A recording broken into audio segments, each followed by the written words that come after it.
Yeah, perfect. That's worked Sounds grand, great. thank you. Oh, Lovely. fabulous, lovely. Um, okay then. Well, hi everyone, and thank you so much for the opportunity to present to you today. And I know oh, I've gone over another slide, haven't I? You see, I got it on, but I don't know how to work it. Right, so yeah, thank you again for the opportunity to present to you today. I'm Michelle Porterfield. I'm the Disability Employment Advisor for Northumberland. I lead a group of people who work with the communities who are disabled or who need extra support in getting back into work. I'm very much aware of how stretched and busy that you all are. So I'm hoping that you'll just take some time out to listen to what I'm going to talk about fit notes, because it's part of a national pilot that we're trying to do so that we can influence outcomes and lead a way for change. I know fit notes, they changed it from sick note to fit note, and we were expecting that there would be a lot more things on about how people are fit for work. I'm going to turn my camera off actually. How people were fit for work and could do some sort of work, but that's not what we're seeing. We've been doing like a pilot and looking at the fit notes that we're getting in, and well, take Bedlington, for instance, Bedlington Job Centre. Over the last 3 weeks, we've had 17 fit notes in, and they've all just said not fit for work, apart from one, which we actually got this morning, that gave some advice and said they might be suitable for some sort of work. So that's great, and that's what we're looking at. And you know, work is good for you. We know it's good for you. It helps with all sorts of things, you know, mental health and fitness and things like that. So trying to get people into work really is what we try to do when they come to us in the job centre. But we don't necessarily see everybody. You know, there's people out there who aren't on benefits, who need support and help, and we're trying to get our officers into the practices. And I've got Martin Harvey, who's my colleague, who's going to come on, and he's actually been doing this in Durham Tees Valley for about 8 years. He'll keep us right, and it's had great successes. So just go on to the next. So where appropriate, this is like a fit note I'm showing you. So where appropriate, the following approaches may help in discussing things with your patients. And it's got all sorts of information on there. I'm not going to read through all that. So discussing the health benefits of work, and the health risks not working, explaining that people, they may not be fit enough to go back to their own job, but they could retrain. There could be other things that they could do. Explaining that they don't need to be 100% fit. Try issuing fit notes for shorter periods sometimes helps. Using the fit note to actively engage patients in goal setting, which is what our patient advisor team do. Telling your patient about other support that's available and the stuff that you've been talking about earlier with David. Just different things that affects their attitude to work.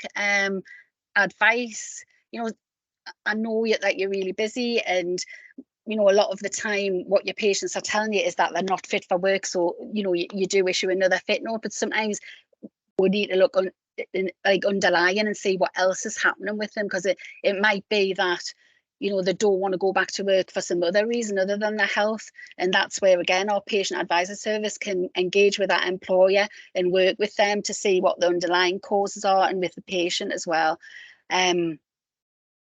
So this next slide is an example of a completed fit note.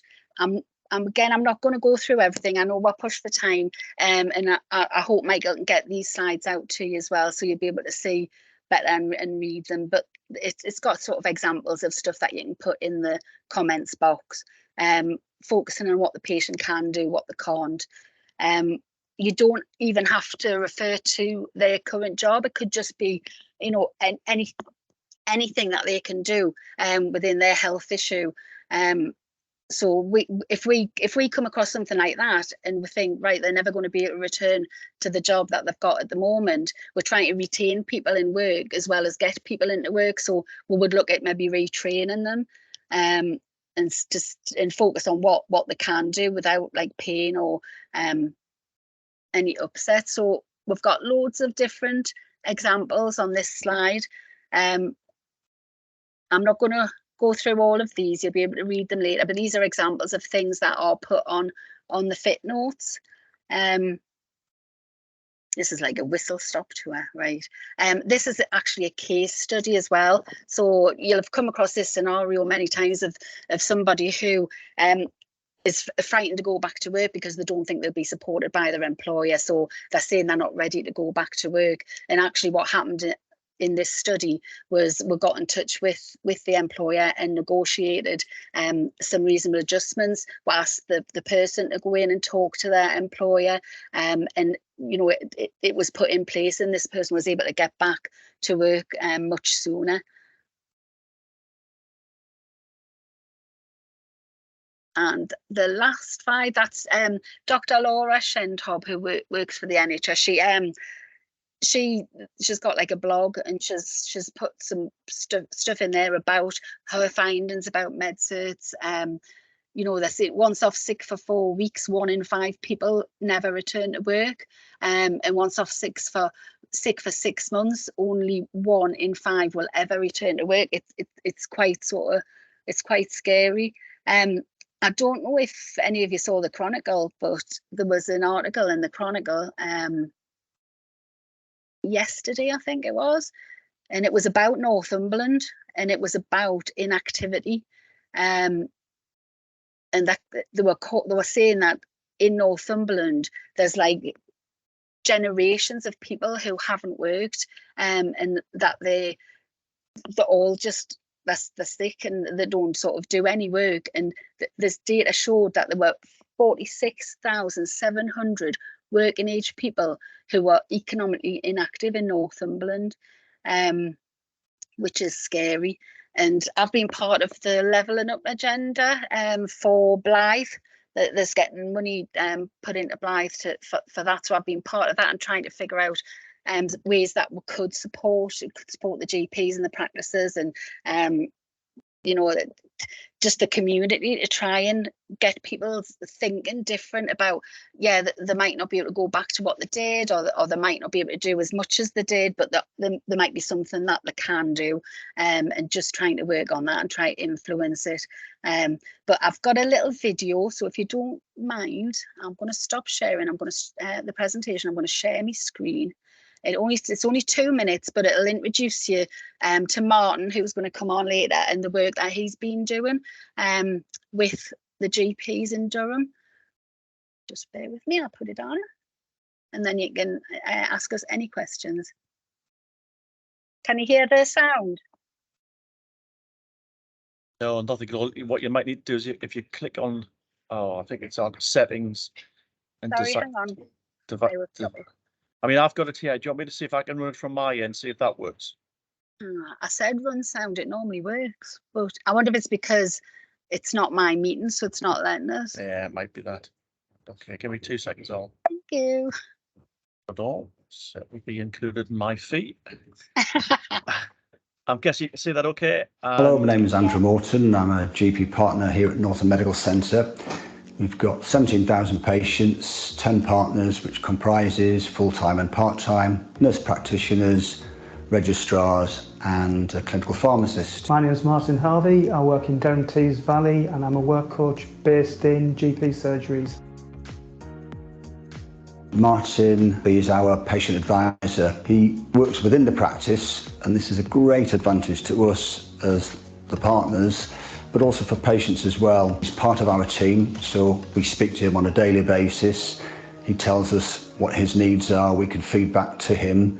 So it's an ideal way of working together as a team. The PAS service allows us to work quite intensely with customers that generally don't engage with the job centre. There may be support group customers that generally don't come into the job centre. The fact that the referral's coming from the GP and they feel that this is a really, really good, safe environment for them to disclose the information to move forward. Having a patient advisor within the building, I think, is key. Key to success. Patients can have got easier access.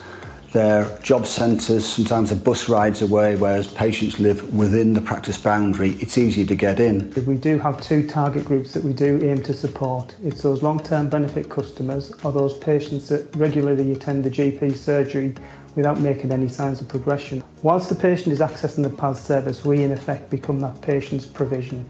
So we look at CV preparation, we look at job search techniques, and we look at all the different ways that we can help that person move forward. The results are good, they're good for patients, and I would say I would always recommend this service for anybody who's thinking about getting it started.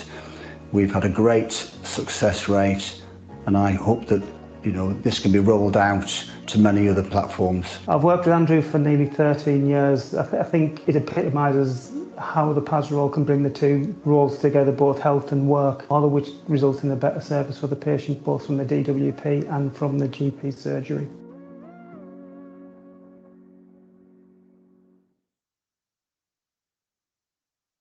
Thanks everyone. I hope you found that interesting. I don't know if you've seen that video before or if you've heard about the patient advisor service. As I said, it's been going in Durham Tees Valley for 8 years, and I've only just heard about it. I don't know why it hasn't been rolled out further. I only came across it because I was looking at ways to help in Northumberland. But I met Martin last week, and I was absolutely blown away by the work. I met him in the surgery, and he went through all the stuff that he did. Martin, are you on? Because I know you were having problems. No, he was having problems with Wi-Fi. So yeah, he's been in there. They have 9 patient advisors in Durham Tees Valley, and they look after 47 surgeries between them. And what they typically do is spend like a day in each surgery, or half a day or a day every other 2 weeks, depending on if they can get rooms, which I know is really, really difficult, to be able to get rooms to see patients. So they just work whenever there's availability, basically. But that is their they don't work in the job centres or anything. That is their full-time role. They have access to System 1, but I believe there's different levels of access. So they have the least level, and it's to make appointments, to put in notes to support the GPs. So how it works in there, the GP will say, for instance, issue a 4-week fit note, and they'll say to the patient, we'll have this patient advisory service. I would like to see if they can support you and if you can see them during those 4 weeks. So the GP refers them, we make an appointment with them, we'll have a chat. We don't talk about benefits because we want to see everybody, not just people who are on benefits. We don't talk about the health because obviously that's what their GP's for. We talk about what support that we can put in place. We signpost them. We may refer them on to somebody else that can help, that we know, because we have a lot of provision that maybe you don't have access to. So there's lots of ways we can help that person, and then we'd write in the notes, give some advice to the GP, what we talked about, and then the GP may not then have to see them for the next fit note, because we might put in, this person isn't fit for work at the moment, however I'm going to work with them on X, Y and Z, and then that would save you an appointment. Martin, are you back on now? Sure, I just saw him come in. No. Yeah, I am. I've ended up logging on my phone, so apologies for that. Lovely. Oh no, So, I'm just telling everybody how wonderful you are and all the work that you're doing in Durham Tees Valley. So I don't know if you want to just give a quick rundown of your successes and how it's gone. okay, yeah. So basically, my name's Martin Harvey. I work for a job centre in Durham Tees Valley. I set up what was called the Patient Advisory Service, which places work coaches in GP surgeries in November 2008. So basically our role is to support you to support your patients. Obviously a lot of people come in there with a lot of complex issues that they probably don't disclose at the initial interview with yourselves. If they've got a 10-minute consultation, they're more concerned about getting the health problem sorted out. I know Michelle's talking about the fit notes. The fit note is part of what we do. So we could liaise with employers, we could liaise with occupational health teams to actually identify a route forward for that person, but also part of our role is to help them to facilitate change. So for example, your labourer with a chronic back problem who manages to go to work, does his labouring for 6 months, breaks down again, has a 3-month sick note, goes back to work again, and then he's back at work for 3 months and then has a 6-month sick note. It's trying to get an early intervention to stop that cycle so his condition is not deteriorating as quickly as it needs to be, and also having those difficult conversations with him regarding changing work, changing outcomes. What is the long-term sustainable solution for him? Because if we get the long-term sustainable solution, it means less appointments for us, it means less appointments for you, and for the patient's health, hopefully a longer, healthier period where he's in the right employment for him. We currently work in 64 surgeries across Durham Tees Valley. Oh, We're with a team of 4 that are purely based in GP surgeries. We don't work with anybody else other than GPs. And we can also bridge the gap for those longer term patients that are maybe struggling in the mainstream job centre environment. We can pull them out of that mainstream and work with them in the surgery with support from yourselves and your social prescribers to help them build a route forward for them.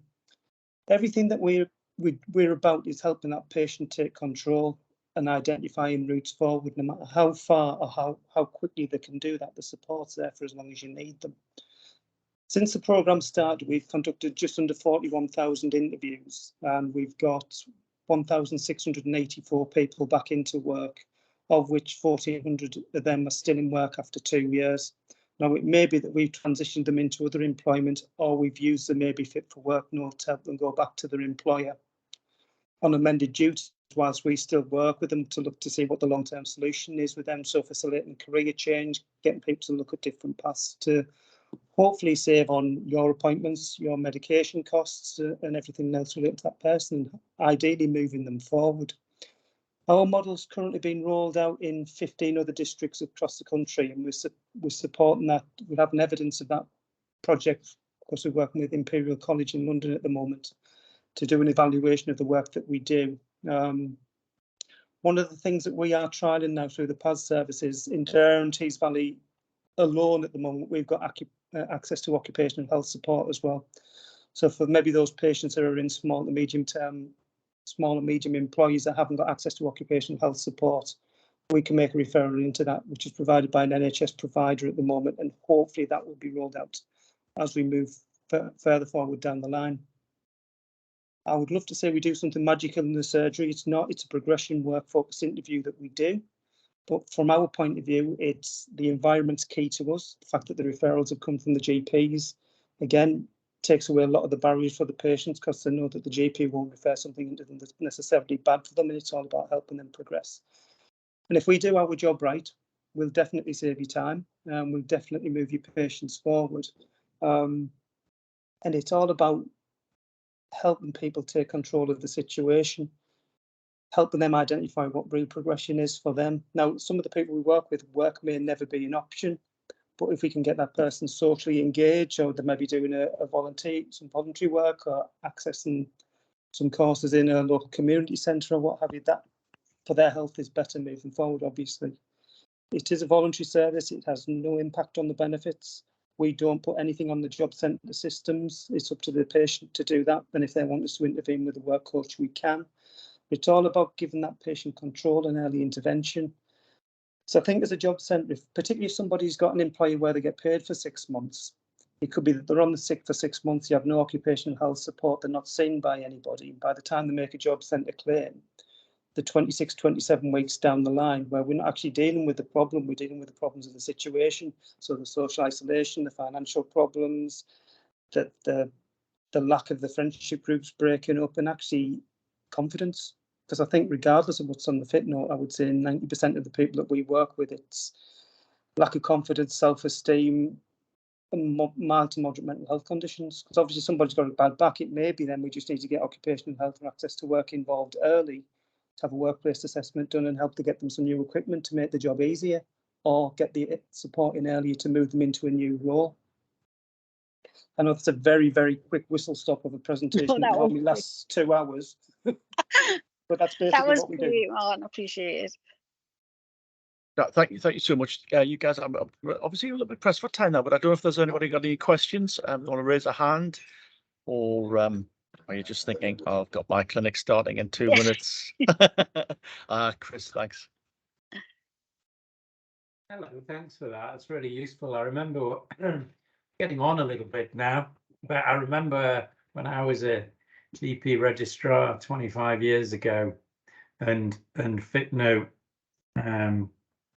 tuition and the importance of trying not to disable the patient by preventing them with a FitNote, and the advantages of giving a short FitNote so you can review them and reduce that risk. We don't live in that environment anymore in primary care. It's a rubber stamp, and without the resource to such as this, which is great, there isn't a GP, just ain't going to happen. So what we do now is we encourage patients to have longer fit notes so that they're not queuing on a phone to try and talk to a GP, and encouraging them to go back to work when they're ready, before the fit note expires, which the risk of that is they get longer fit note and they're more likely to be disabled. But the advantage is I can talk to another patient on the phone or face to face that otherwise wouldn't be able to talk to me. And I think having people that are not GPs helping people back to work within practices is a great idea, but it can't come out of the primary care budget because primary care is on its knees. It doesn't. It comes out of ours. It's all. Yeah, brilliant. Well, I think it's a great innovation, and I think that's going to be the answer at the moment, because we've just not got the capacity to do that anymore, which is such a shame, but it's just a practicality. Can I just come back on that one, Chris? I mean, what we do is we post a summary of all of our patient interviews on System 1. So if we construct a back to work plan with an employer, our GPs literally cut and paste the advice that we put on System 1 into the maybe fit for work note. Yeah, I mean, I think the whole system needs overhauling unless primary care gets an injection of capacity, because even that is too much. So what I think with the epidemic of this benefit, I think GPs can't be relied on to try and improve that because we're at capacity. The savings in terms of cash that are to be made would be, I guess, would be for the taxpayer, and that investing someone else to do that because the GPs don't have the capacity does make a lot of sense. I'm just being practical. It's not going to get any better in the near future in terms of general practice. Chris, I've been speaking to, sorry, I was just going to say I've been speaking to some of the practices around Northumberland, and I've already got agreement to go into 5 of them initially to get it run. So I might come back to you and let you know how that's going. Yeah. I mean, I'd be delighted for someone to come in and feel that, because I pay tax. But as well as paying tax, it's not just the financial issue. I know it's that, for most people, maybe not GPs, that work is good for them, and that we do need someone to do that. It just can't be a GP anymore. Yeah, thanks for that, Chris. Yeah, I mean, we'll certainly link you guys together, and if we can get some of your workers into our practices, that'd be superb. Don't know where we're going to find the room. I'm looking at Jonathan because he's coming next, and I think they're bursting at the seams at Marine. Jonathan, do you want to ask you a question? Yeah. I mean, I think I totally again echo what Chris said, as in like the example fit notes, the perfect ones, if you know what I mean, it's like a PIP assessment, isn't it? How are you going to do that, Tim? You just can't. It's just unrealistic. That would be what you leave to the patient. That's the right thing. No one comes in saying I would like, or very rarely come in saying I would like I'm maybe fit for work note. That's the other thing. No one makes an appointment for that. So they're the people that you might need to think about, but they don't come in. I work in Blythe. I know you mentioned stuff about leveling up in Blythe, and I'm doing a PCN job, so I might get your email if that's all right to be in contact. And absolutely, I'm not a partner in the practice, but I'm going to say on behalf of the practice, if we've got room, we'd be very keen to have someone, because that patient advisor is what you need, like a social prescriber, like someone else who takes this on, has got time to have these discussions and make a plan. And then even if we could not even have to rubber stamp it, that'd be even better. But yeah. No, I have actually got into Marine. You've got no rooms for me to see anybody sit face to face at the moment, but I've got a room to make phone call appointments to support them that way. And then when there are rooms become available, I'll be able to get them. So yeah, I look forward to seeing you. We are talking about what might be suitable. So yeah,